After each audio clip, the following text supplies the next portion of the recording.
Madam Speaker. Carl Bates. Thank you, Madam Speaker, for this opportunity to speak at the end of what has been another year of this government working for provincial and regional New Zealand so that we can fix the basics, Madam Speaker, and build the future.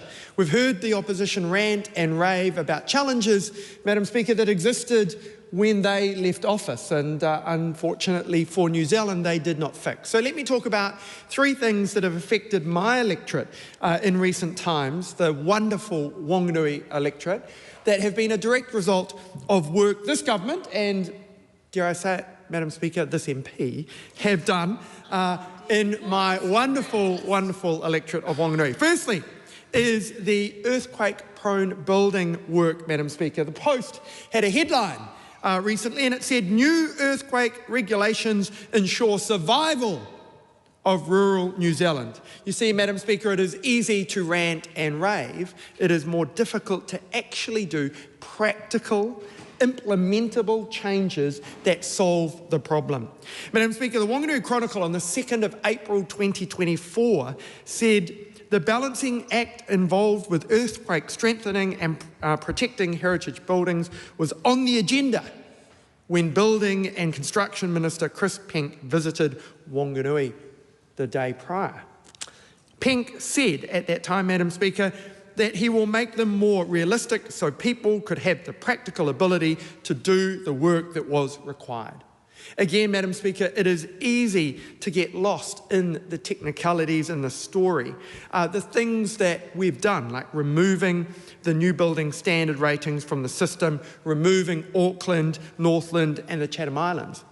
What we often miss in the process is the reality of the impact of the changes on people and on our communities, on the building owners and on cities like Wanganui. The changes to earthquake strengthening, the Building Earthquake-Prone Buildings Amendment Bill, is about having and ensuring a proportionate and risk-based regulatory system. There's a significant impact when it comes to the dollars. In Wanganui alone, it will have a reduction of savings estimated of about $24 million. For Stratford, a building owner said in the Post, again, Madam Speaker, that simplifying of the earthquake-prone building system will take pressure off owners and make selling properties much easier.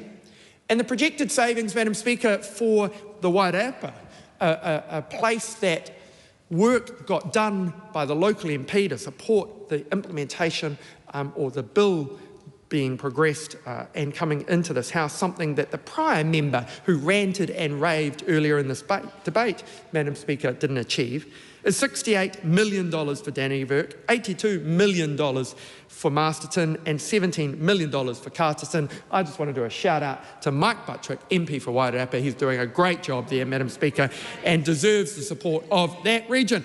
Madam Speaker, as we talk about heritage buildings, it's a nice segue into the Regional Events Promotion Fund, because in January, Madam Speaker, we will be having Vintage Weekend, the 17th and 18th of January, which is an opportunity to just highlight the backdrop of the heritage buildings we have in Wanganui that benefit from everything I have just spoken about. Along with other events in our region during January, the Goat Adventure Run, the Cook's Classics athletics event and the cemetery circuit, all supported by the Regional Events Promotion Fund.